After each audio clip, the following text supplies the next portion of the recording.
अगर आपने इससे पहले के पार्ट्स नहीं देखे हैं तो उसे देख लीजिए, क्योंकि अगर आप ये देखेंगे डायरेक्ट तो आपको कुछ भी नहीं समझ आएगा। और सब्सक्राइब करना मत भूलिएगा। जनमंजन का तो मेल वायलेंस वार बहुत ज़्यादा बढ़ जाता है, 70% से भी ज़्यादा बढ़ जाता है।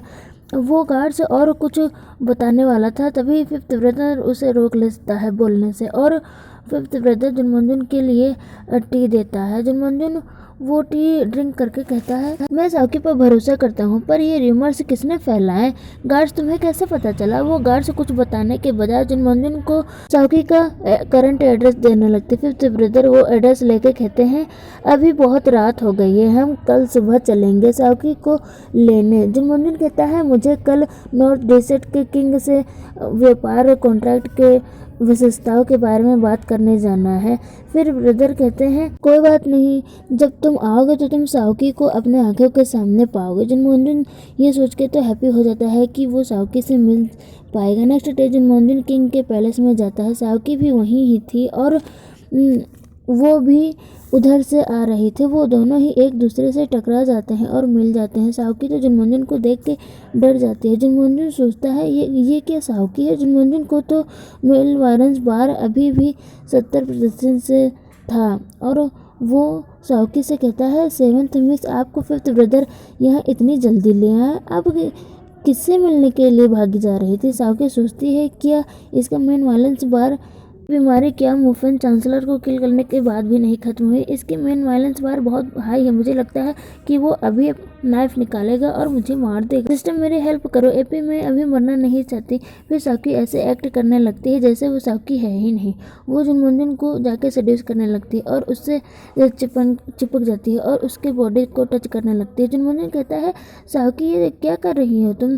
साउकी सोचती है, मुझे यकीन है कि जनमंजन मुझे नहीं मारेगा। तभी वहाँ पर बेगोंगे आ जाता है और उन दोनों को ऐसे देख लेता है। बेगोंगे कहता है, क्या मैंने तुम दोनों को डिस्टर्ब कर दिया? साउकी सोचती है, सिस्टम अब मुझे यहाँ से बाहर निकाले। बेगोंगे कहता है, मैं साउकी आपको नैनसिंग रिवर के साइड बुला रही है। साउकी भागने लगती है और जल्दबाजी में ऊपर से नीचे कूद जाती है। बेगोंग ये जनमंजन से कहता है, 6 प्रिंस के आप मिस साउकी को से परिचित है? जनमंजन बेगोंग को बताता है उसका नाम साउकी है, साउकी नहीं। बेगोंग कहता है, जनमंजन से फादर आपका वेट कर रहे हैं। वो दोनों किंग के पैलेस में जाने लगते हैं। वहाँ की सारी सर्वेंट दोनों के हैंडसमनेस को देखे जाके पागल हो जा रही थी। नैनसिंग के पैलेस का सीन दिखाया जाता है जहाँ साउकी के तो होश उड़े हुए थे जनमंजन को देख के। नैनसिंग पूछते, क्या हो साउकी? कहती है, नैनसिंग मैं तो मर गई, मैं खत्म हो गई। नैनसिंग कहती, क्या तुमने किसी का मर्डर कर दिया? साउकी कहती है, मैं किसी से फ्लर्ट कर रही थी और तुम्हारे ब्रदर ने मुझे देख लिया। नैनसिंग कहती है, डोंट वरी साउकी, मेरा ब्रदर कुछ भी नहीं समझ पाया होगा पहली बार में। साउकी का तो दिमाग ही नहीं काम कर रहा था कि वो अब क्या करे। नैनसिंग तो बड़ी क्यूरियस थे सब कुछ जानने के लिए साउकी से। साउकी कहती है, मैं टकरा गई अपने पहले प्यार से। नैनसिंग कहती है, क्या तुम्हारा पहला प्यार? साउकी तो उसका मुंह बंद कर लेती है और कहती है, धीरे बोलो। फिर साउकी अपनी कहानी नैनसिंग को बताने लगती है कि मेरे फादर ने उसके मदर को जान से मार दिया था, इसलिए उसने पूरे मेरे परिवार को मार डाला। नैनसिंग ये सुन के तो शौक हो जाती है और कहती है, तुम्हारे फादर ने गलती की थी तो तुम्हारे प्यार को तुम्हारे फादर को मारना चाहिए था, ना कि पूरे फैमिली को। उसे पूरी फैमिली को क्यों मार दिया? साउकी उसे फिर से मुंह बंद करके कहती है, धीरे बोलो। नैनसिंग कहती है साउकी का हाथ पकड़ के, साउकी वो मैन कौन है तुम मुझे बताओ, मैं फादर से कहकर तुम्हारा रिवेंज लूँगी, तुम्हारे परिवार को न्याय दिलाऊंगी। साउकी कहती है, मैं रिवेंज नहीं लेना चाहती। नैनसिंग ये सुन के हैरान हो जाती है। साउकी सोचती है, जब वो मैं इस कॉमिक को लिख रही थी तब सोच रही थी कि रीडर्स को मेरे कैरेक्टर के लिए सॉरी फील होगा, मेल लीड को जो मैंने ऐसे ट्रेजिक लव स्टोरी देने के लिए। फिर साउकी नैनसिंग से कहती है, मैंने ये खुद ही ये सब किया है, मुझे कोई रिवेंज नहीं लेना, ये सब मेरी ही गलती है, ये सब मेरी गलती की वजह से हो रहा है। नैनसिंग साउकी को संभालने की कोशिश करती है। साउकी स्माइल करते हुए कहती है, कोई बात नहीं, मैं इतनी भी अपसेट नहीं हूँ। नैनसिंग पूछती है, तो क्या तुम उससे अभी भी प्यार करती हो? साउकी कहती है, तुम कैसी बातें कर रही हो? और सोचती है क्या मैं जुनमंजुन से प्यार करती हूँ, और कहती है मैं उसे लाइक नहीं करती हूँ, और फिफ्थ ब्रदर के बारे में सोचने लगती है कि वो मर गया। इसके प्यार ने साओकी की पूरे फैमिली को फांसी दे दी, तभी ये उससे प्यार करती है। साओकी इतने दिन से महल में आ रही थी, तब तो इसने कभी मुझे अपनी कहानी नहीं बताई। हाल ही में इस नॉर्थ डेसर्ट के महल में आने वाला एक ही पर्सन है। क्या वो इन देश का प्रिंस है? साओकी नैन्सिंग को कहीं ले जाते हुए कहती है चलो अब इस बारे में बाद में बात करना। चेंगल रेस्टोरेंट में नए डिशेस बनाए गए हैं, चलो उन्हें टेस्ट करते हैं। साओकी भागते हुए नैन्सिंग को ले जा रही थी। उधर से जुनमंजुन और बेगोंग आ रहे थे। बेगोंग कहता है तुम दोनों फिर से पहले से बाहर जा रही हो।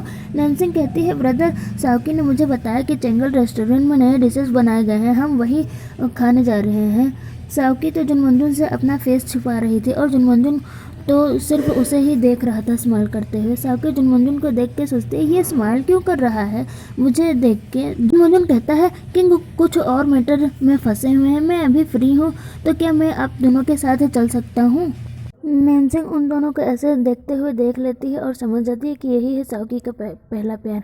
नैन्सिंग साओकी को ले जाते हुए कहती है मैं अपने फ्रेंड के साथ हूँ, इसलिए मैं कभी अपने फ्रेंड को के साथ अभी जा रही हूँ। उसके बाद वो दोनों उस रेस्टोरेंट में थी और उनके साथ जुनमंजुन भी आ गया था, लेकिन उससे दूर दूसरी टेबल पर बैठा था। नैन्सिंग साओकी से कहती है साओकी तुम इन देश के प्रिंस से कुछ इसके बारे में बात क्यों नहीं करती। साओकी कहती है वो ऐसा नहीं है, वो और सोचते है वो हमारे साथ क्यों आया है, आज क्या वो मुझे मार ही डालेगा क्या। और जुनमंजुन को देखती है, वो साओकी को स्माइल पास कर रहा था। साओकी को कि वो याद करती है कि कैसे मैंने उस जुनमंजुन के साथ चिपक गई थी जब वो उससे किंग के पैलेस में पहली बार मिली थी, तो वो बहुत सारे ही साय हो रही थी। नैन्सिंग पूछती है जुनमंजुन वही तुम्हारा पहला प्यार है क्या। साओकी कहती है तुम्हें कैसे पता चला। एपी आगे फालतू बकवास करने लगता है तो साओकी उसे नीचे फेंक देती है। वो दोनों साओकी के ही बारे में बात कर रहे थे, तभी फिफ्थ ब्रदर पीछे से साओकी का नाम बुलाता है। साओकी उसे देख के रोने लगती है और फिफ्थ ब्रदर को जाके हक कर लेती है। एक बात तो मुझे भी नहीं समझ आई कि जुनमंजुन तो दूसरे टेबल पर बैठा था, तो वो साओकी के बगल में कैसे आ गया। शायद वो उठ के आ गया होगा। छोड़ो।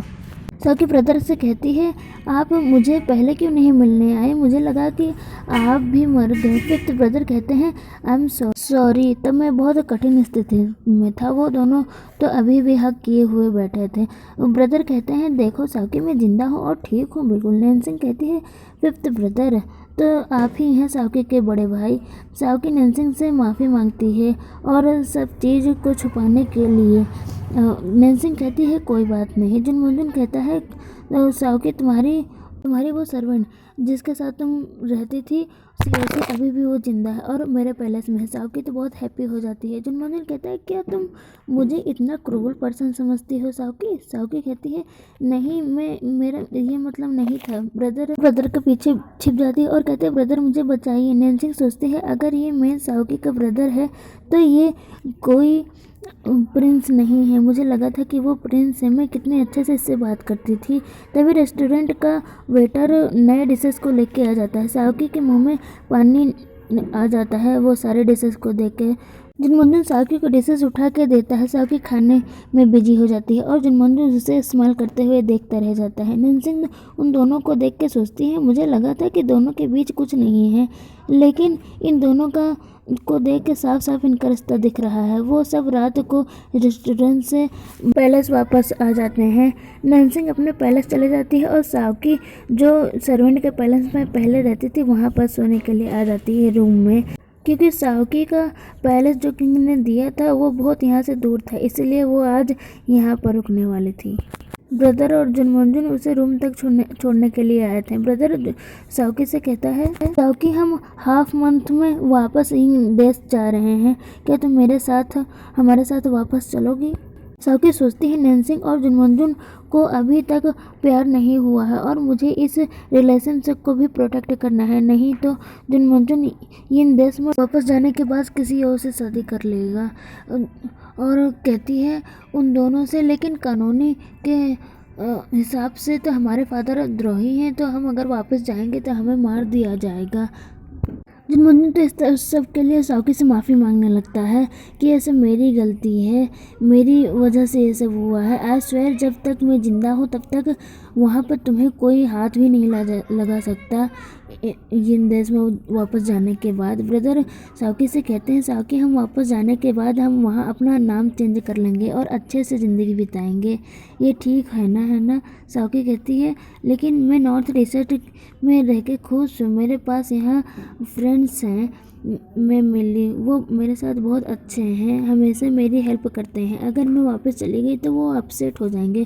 जनमंजन को लग रहा था कि वो फ्रेंड साउकी का बैकग्राउंड ये है, उसके बारे में सोच के मेल वायलेंस बार तो और उसका बढ़ने लग जाता है। साउकी सोचती है अब इसका मेल वायलेंस बार क्यों बढ़ रहा है, और दोनों से कहती है, लेकिन मैं तुम दोनों से को भी मिस करती हूँ। अब हम आधे महीने के बाद बात करेंगे इसके बारे में, आप लोग यहाँ से जा सकते हैं आराम करने जाके।